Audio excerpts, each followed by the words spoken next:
पहले तो हमें गेट पर 15-20 मिनट रोका गया। नाम लिस्टों में आ रहे हैं जी, तो सिलसिला चल रहा है। अंदर गए, खान साहब मौजूद थे, खान साहब से मुलाकात हुई।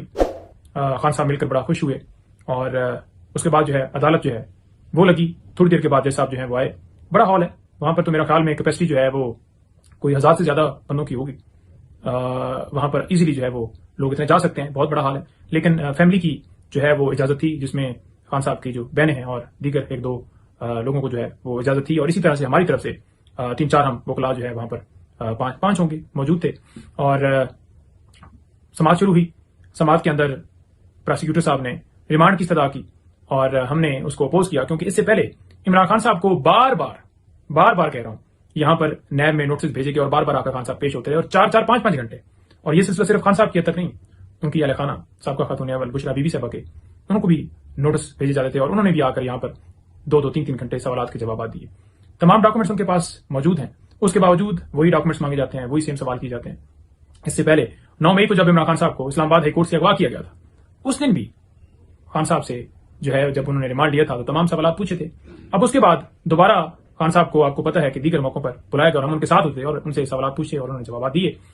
और इससे पहले ये जो समाअत थी, इससे पहले खान साहब की तफ्तीश के हवाले से अदालत ने इजाजत दी थी और नैब जो टीम है उन्होंने जाकर सवाल किए, 2-2 घंटे सवाल किए। लेकिन समझ से बाहर बात है कि अदालत को जब बताया गया कि इनको जो है फिजिकल रिमांड नहीं देना चाहिए, जुडिशियल करना चाहिए, क्योंकि इससे पहले नैब तमाम सवाल जो है इनसे पूछ चुकी है, तो उसके बावजूद जो है आप देख लें कि वो तफ्तीश की जो है इजाजत दे दी गई और नैब की टीम लगातार जो है जा रही है, उनसे जो है सवाल कर रही है। तो मेरा सिर्फ कहने का मकसद ये है कि जब किसी शख्स से आप कोई सवाल करते हैं, एक सवाल करते हैं, 2 दफा करते हैं, वही सवाल 3 दफा करते हैं, तो क्या उससे सेटिस्फेक्शन नहीं हो रही? जब जवाबात तमाम सवालात के बार-बार दे दिए हैं, तो फिर किस बात की जो है तफ्तीश आपने करनी है?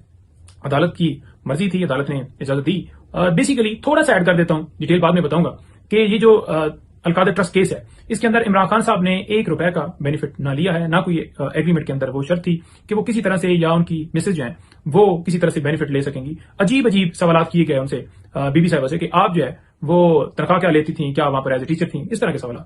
तो ये दोनों जो है ट्रस्टी हैं, इनका कोई जो है उस ट्रस्ट के अंदर जो है ये बेनिफिशियरी नहीं है। तो ना झूठी, जैसे आपको पता है कि इससे पहले भी बेशुमार केसेस खान साहब के ऊपर, बीबी साहब और उनकी बहनों के ऊपर, सबके ऊपर, पार्टी वर्कर्स के ऊपर, लीडरान के ऊपर, सबके ऊपर दर्ज किए गए। तो इसी तरह की ये भी एक उस केस की एक कड़ी है, क्योंकि साइबर केस की जो है वो उसका ट्रायल चल रहा है और ये जमानतें ही बड़े एक भोंडे तरीके से जो है वो इंफ्रास्ट्रक्चर करवाई गई कि नैब ने बार बार जाके कहा कि जिस कानून के मुताबिक 10 दिन का टाइम है क्रिमिनल रिवीजन का, और जब 3 तारीखें इन्हीं बहानों से ली गई और अदालत ने लॉ मिनिस्ट्री से कानून जो है वो मंगवाया, करंट ऑर्डिनेंस मंगवाया, तो वाज़ेह हो गया जी कि लिमिटेशन का तो कोई मामला नहीं। अदालत को नजर आ गया, उसके बावजूद न जाने क्यों बेल्स जो है खारिज कर दी गई।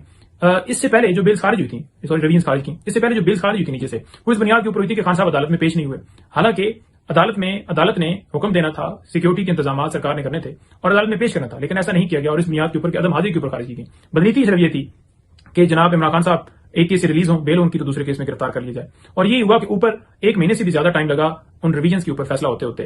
तो जब उन रिवीजन के ऊपर जो है फैसला होते होते 1 महीने से ज्यादा टाइम लगा और बहाने बनाए गए और बहाने नजर भी आ गए, और सिर्फ वजह ये थी कि वो किसी तरीके से लंबा करें और गिरफ्तारी डालें, और वो नजर भी आ गया। तो फिर ये जो है जो दोनों दरखास्तें थी वो एक्सेप्ट होनी चाहिए थी और उनकी बेल्स बहाल होनी चाहिए थी और अदालत जो है वो नीचे बेल्स के लिए ऑर्डर करती और मेरिट के ऊपर ये डिसाइड होती। तो ऐसा नहीं हुआ। खैर, ये जो केस है ये तो बिल्कुल झूठा है, बोगस है, और जो 190 मिलियन पाउंड के हवाले से ये बात करते हैं वो इमरान खान साहब के अकाउंट में नहीं आया, वो सुप्रीम कोर्ट के अकाउंट में पड़ा है, पूरी दुनिया को पता है। उसके बावजूद कोई ना कोई ऐसा केस बनाते हैं सिर्फ ये मीडिया ट्रायल करने के लिए, सिर्फ और सिर्फ लोगों के अंदर एक वो खराब करने के लिए कि उनके ऊपर ऐसी तोहमतें लगाई जाएं, क्योंकि रिप्यूट खराब हो। उससे फर्क नहीं पड़ता, क्योंकि दुनिया जानती है कि ये सारे केसेस झूठे हैं। इमरान खान साहब ने पूरी जिंदगी में रूल ऑफ लॉ के लिए फाइट किया और 1 रुपए की करप्शन सारी जिंदगी में ना उसने की है, ना कोई उसका सबूत है। बस केस दर्ज कर दिए जाएं और फिर दर्ज करने वाले भी खुद हों, गवाह भी जबरदस्ती लाए जाएं और फिर फैसले भी मर्जी से दिए जाएं, तो फिर ये तो नहीं कहा जा सकता ना कि वो केस जेन्युइन है। केस बिल्कुल तमाम केसेस जो है वो झूठे हैं, उनका कोई हकीकत से